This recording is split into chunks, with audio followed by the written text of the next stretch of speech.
dedans ou au dehors, debout sur les remparts, nous sommes résolus de mourir pour l'Afrique et pour toi, Mali. Notre drapeau sera liberté pour l'Afrique et pour toi, Mali. Notre combat sera l'unité. Au Mali d'aujourd'hui, au Mali de demain, les champs fleurissent d'espérance, les cœurs vibrent de confiance.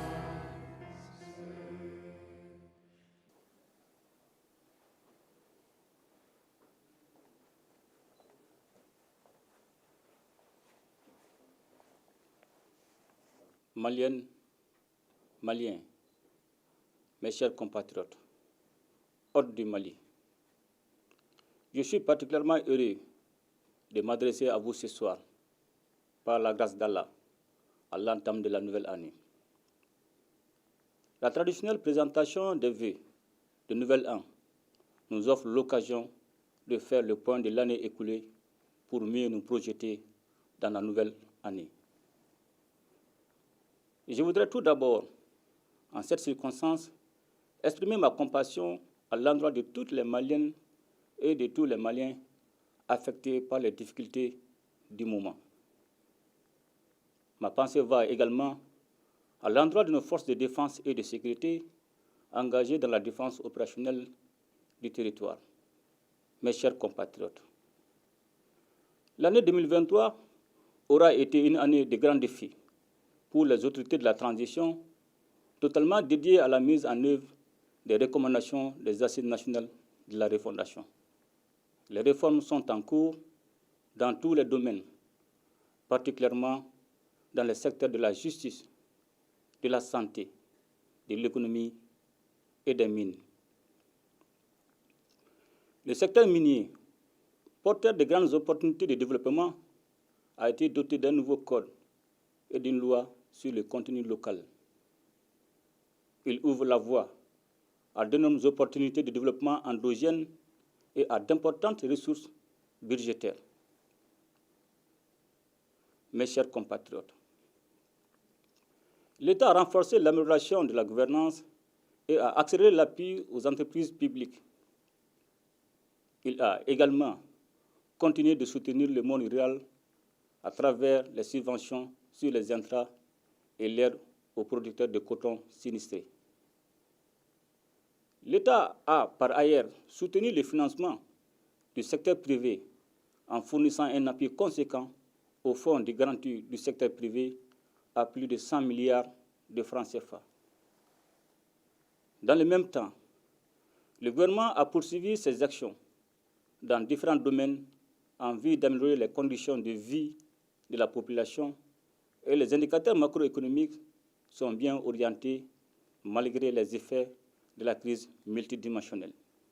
Des investissements importants sont aussi engagés dans le domaine de la santé et de l'éducation par la construction d'infrastructures, l'acquisition d'équipements et le renforcement des capacités.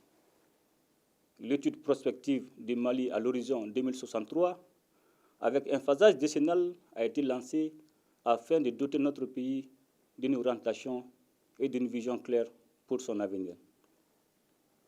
Mes chers compatriotes, toutes ces actions déterminantes pour l'avenir de notre pays ont été réalisées grâce à la résilience du peuple malien qui consent d'énormes sacrifices pour le retour de la paix, de la prospérité et de l'autorité de l'État. Dans le cadre de la pacification durable du climat social, le gouvernement et les partenaires sociaux ont signé le pacte de stabilité sociale et de croissance dont l'incidence financière est évaluée à plus de 105 milliards de francs CFA. Ce pacte intègre l'ensemble des réformes administratives, juridiques et institutionnelles contenues dans les recommandations de la conférence sociale. Il est important de noter que le climat social s'est considérablement apaisé depuis la signature du pacte. Cet apaisement est à l'actif des partenaires sociaux, dont il convient de saluer le sens élevé du patriotisme.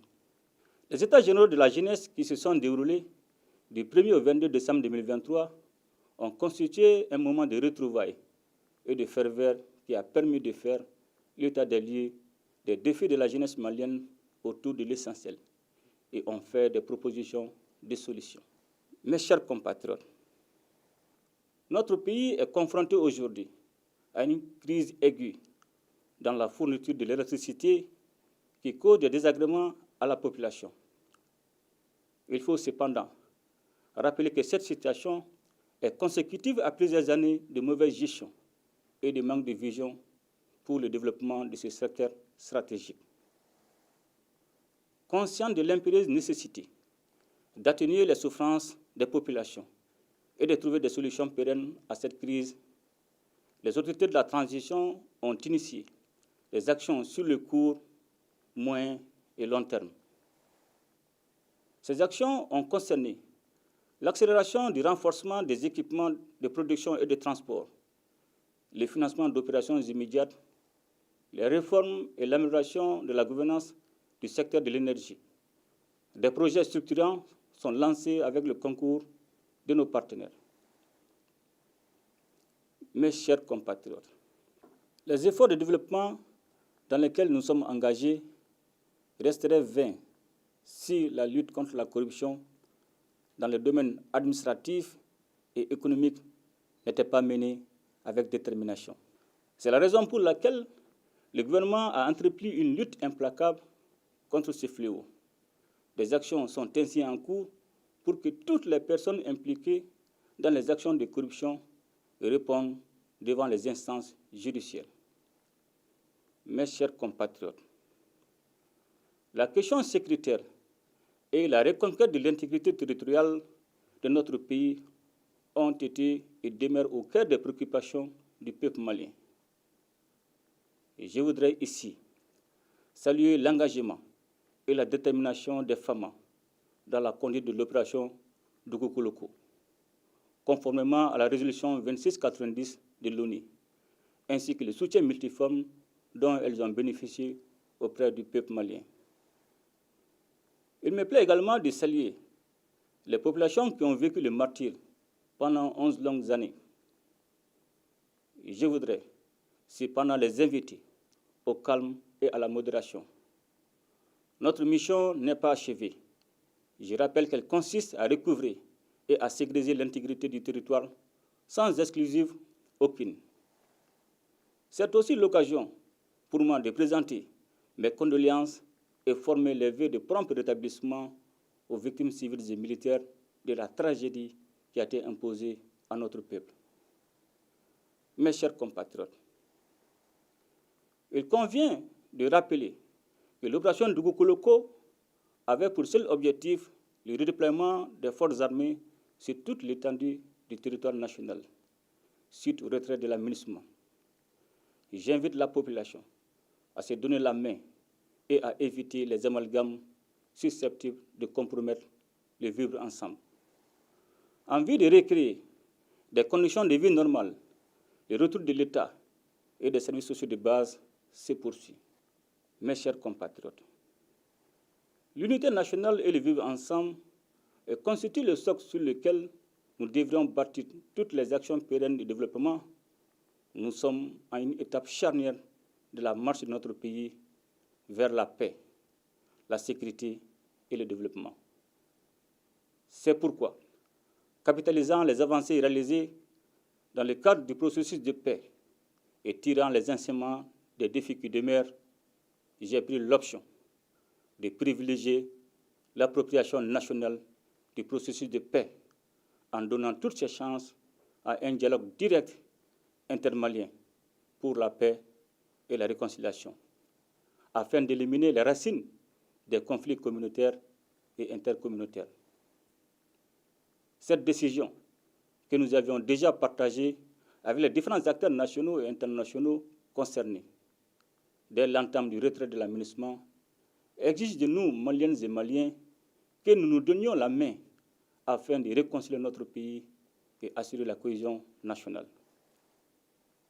À présent, je tiens à souligner que l'unicité, la laïcité de l'État et l'intégrité du territoire ne feront pas partie des sujets de discussion. Il s'agit en effet de créer les conditions pour que chaque Malienne et chaque Malien puisse s'épanouir dans un environnement marqué par la confiance retrouvée entre les communautés sous la protection de l'État. Un comité chargé de piloter ce dialogue sera mis en place dans un délai d'1 mois et devra déposer son rapport au plus tard en février. Cependant, la lutte contre les groupes armés terroristes se poursuivra jusqu'à la pacification totale du pays.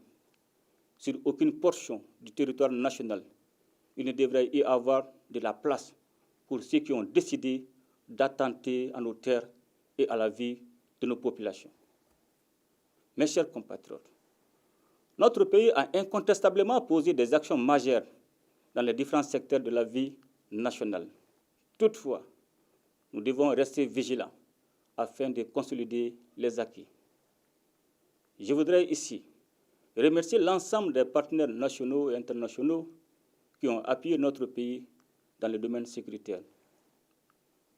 Mes remerciements vont surtout à l'endroit de la Fédération de Russie et particulièrement au président Vladimir Poutine, dont le soutien politique et militaire a été déterminant dans les victoires remportées contre nos ennemis. Mes chers compatriotes, les multiples soubresauts politiques que notre pays a connus depuis l'avènement de la démocratie ont indiqué à suffisance la nécessité de mener des réformes politiques. À l'issue des assises nationales de la refondation, véritable exercice de diagnostic, notre peuple a recommandé de mener des réformes politiques prioritaires avant tout retour à l'ordre constitutionnel.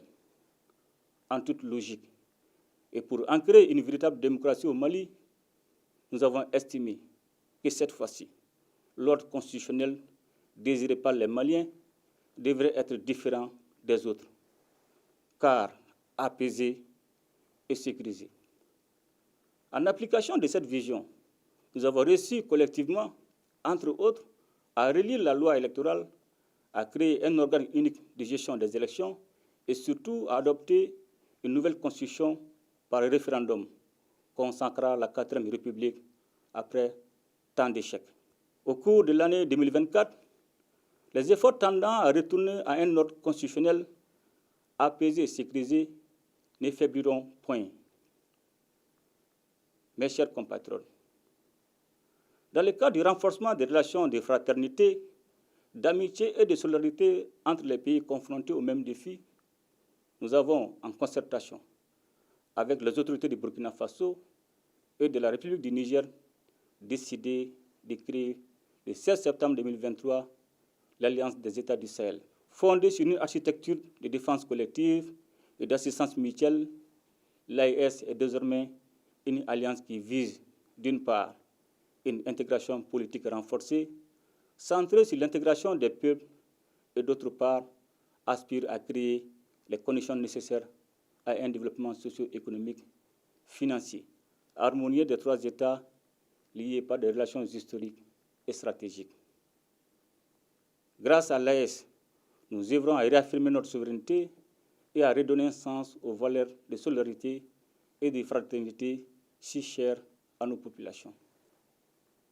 Mes chers compatriotes, c'est dans ce nouveau contexte que nous allons nous atteler à renforcer notre État pour qu'il remplisse ses missions régaliennes au bénéfice de tous afin d'édifier une société juste et équitable, avec plus d'inclusion sociale et de protection des plus vulnérables.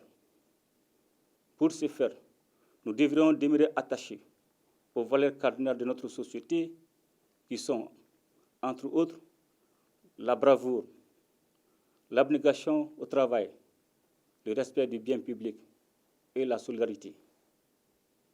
Mes chers compatriotes, c'est ensemble que nous allons construire un Mali Koura, c'est-à-dire un Mali prospère et uni dans sa diversité. C'est ensemble que nous serons plus forts pour vaincre l'adversité, pour agir efficacement sur notre présent et déterminer en toute souveraineté notre avenir et celui de nos enfants.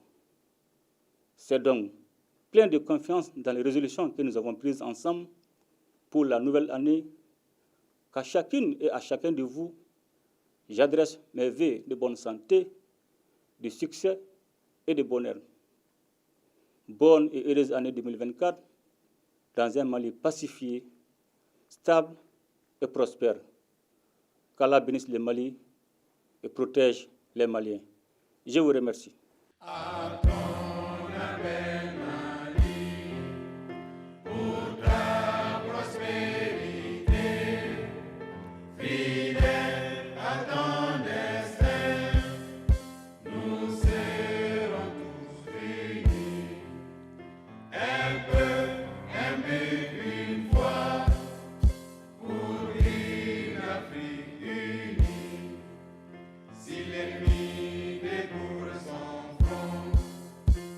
Au-delà ou au-dehors, debout sur les remparts, nous sommes résolus de